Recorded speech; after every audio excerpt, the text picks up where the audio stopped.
The wind over Dodge Creek came like a ghost that day, thin, sharp, and dry, carrying dust that bit into the skin and turned tears to mud before they could fall. Clara stood at the edge of the market square, clutching the frayed shawl around her shoulders, trying to make herself smaller, quieter, invisible. The sky was a hard white that burned the eyes, the ground beneath her feet cracked from too many seasons without mercy. She'd been on her feet since dawn, her boots half split and her throat raw, but no one looked twice at her. Except now, they were all staring. The auction block was meant for mules, wagons, tools, things that could be priced, bargained for, and worked until they broke. But this morning, she was standing on it. Widow from Tennessee, the auctioneer's voice cracked like a whip through the crowd. Says she can cook, sew, and keep a clean house. Strong back, mild temper. Clara's face burned. She wanted to tell him she wasn't strong. Not anymore. She wanted to tell him she wasn't mild, either, not after everything life had taken from her. But she stayed still, her eyes fixed on the horizon where the dry grass swayed in the wind like the sea she'd never seen. The men below her murmured. Some snickered, others whispered to each other. She don't look like much. Probably barren. Look at her eyes. That hollow look. Might make decent help, if you don't mind the smell of tears. She shut her eyes tight for a moment. Her breath caught in her throat. She thought of home, if she could still call it that. A small cabin swallowed by kudzu in silence. Her husband's coat still hanging by the door the day he'd left. You can't even give me a son, he'd said, cold as the river in winter. What use are you to me? Then he'd hitched the wagon and disappeared, leaving her to the mercy of debt collectors and whispers. Now, years later, she was here, being sold like a tool gone dull. Start the bidding, the auctioneer called. Nothing. A boy kicked the dust at her feet. Someone coughed. A voice muttered, not worth feedin'. She stared at the boards beneath her bare feet, the sun burning her scalp. She thought maybe it would end there, that no one would buy her, that she'd fade into the crowd and find a ditch to sleep in that night. Maybe that would be kinder than this. Then she heard it. $1. The voice wasn't loud, but it cut through the air like thunder over open plains. Heads turned. The crowd shifted. A man stood apart from them, near the edge of the corral fence, hat pulled low, coat dusted with trail grit. He didn't look like the rest. No smirk, no whiskey breath, no hunger in his eyes. Just calm. The auctioneer squinted at him. $1. You can't even buy a piglet for that.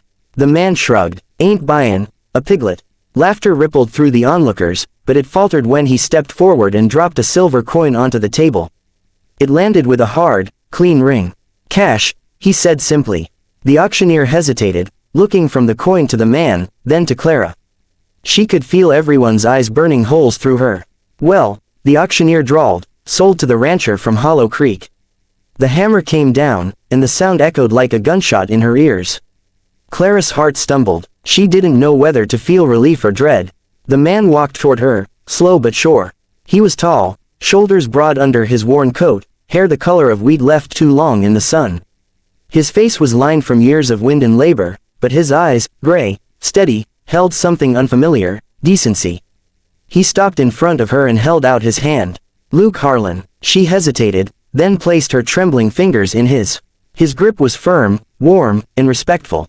You'll work for me, he said quietly. You'll have a bed, meals, and your pay every week.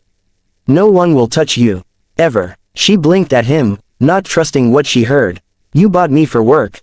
He nodded once. For a chance. She frowned, confused, but his tone left no room for cruelty. She followed as he led her through the crowd, heads turning as they passed. She ain't worth the $1. Someone jeered. Luke didn't even glance back. He helped her into his wagon, covered her with a blanket, and took the reins. They rode for hours across the open prairie, the sun sliding low, painting the sky in deep orange. Clara kept silent, afraid to speak. The rhythmic creak of the wheels and the horses' hooves were the only sounds between them. The snow melted slow that spring, leaving the ground soft and breathing again after months of cold silence. The creek that ran along Luke Harlan's ranch swelled with clear water, and the pastures were finally dotted with green. For the first time since arriving, Clara began to move through her days without flinching at every sound. 3 months had passed since the auction, though it felt longer, as if time on the ranch moved differently, not by clocks or bells, but by chores, sunrise, and the rhythm of wind through the grass. Each morning, she rose before dawn to light the stove, the same way Luke did. She cooked, swept, fed the chickens, and milked the cows. He never gave her orders, only asked, "Can you manage this?" Or, "Need help with that?" And that was all. At first, she'd been waiting for it to change, for anger to appear behind his quiet tone, for the weight of his hand where she didn't want it. But days turned into weeks, and it never came. Luke Harlan was the only man she'd ever known who didn't take more than what was given. One morning, she stood outside hanging laundry, watching the sheets ripple like sails in the soft wind. Luke came up from the lower field with his hat in his hand and his shirt damp with sweat. "Morning," he called gently. She smiled shyly. "You've been out since first light." He shrugged, wiping his brow. "Cows don't care what time a man gets tired." Clara laughed, a small, startled sound she hadn't heard from herself in years. It hung in the air between them, and Luke's expression softened like sunrise touching the edge of a shadow. He didn't say anything else, but later that day, when she went to fetch water, she found a small flower tucked into the handle of the bucket, a prairie violet, delicate and unexpected. She touched it gently, a strange warmth rising in her chest.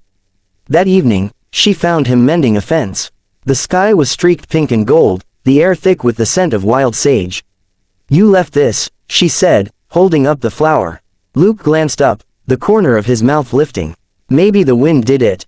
She shook her head, smiling. "You're a poor liar, Mr. Harlan." His grin widened just slightly. "You can call me Luke, you know." She hesitated, the name unfamiliar on her tongue. "Luke," she said softly, and he looked at her then, really looked, as if her voice had reached something deep in him. But the moment passed, the work never stopped. It was later, near dusk a few weeks on, when everything shifted. A storm had rolled through the night before, fierce and loud, tearing shingles from the roof and flooding the lower barn. Clara had been up all night keeping the fire from dying, praying the wind wouldn't tear the walls apart. By morning, the rain had stopped, but the world outside was a wreck of mud and broken limbs. Luke was already out there, dragging fallen branches away from the fence line. She was just starting to make coffee when she heard it, a sound like crying from the barn. She ran, slipping on the wet boards, and found him kneeling beside a mare. The horse was breathing fast, her sides heaving, her foal born too early and too small, lying still in the straw. Luke's face was drawn tight, hands red with mud and effort. He looked up at her, grief flashing in his eyes. "She's gone. Nothing I could do." Clara's throat closed. The mother horse gave a weak, shuddering sound. But then she saw movement, not from the mare, but from a small shape in the corner.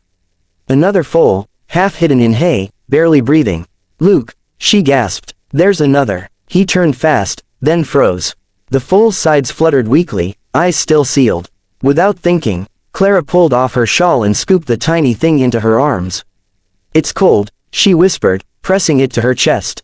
Luke hesitated. "You'll freeze, Clara." "I won't," she said, already running toward the house.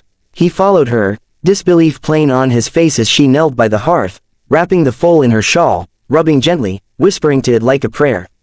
For hours, she sat there, coaxing drops of milk from a rag, her eyes never leaving the fragile life in her arms. Luke brought more wood for the fire, kneeling beside her in silence.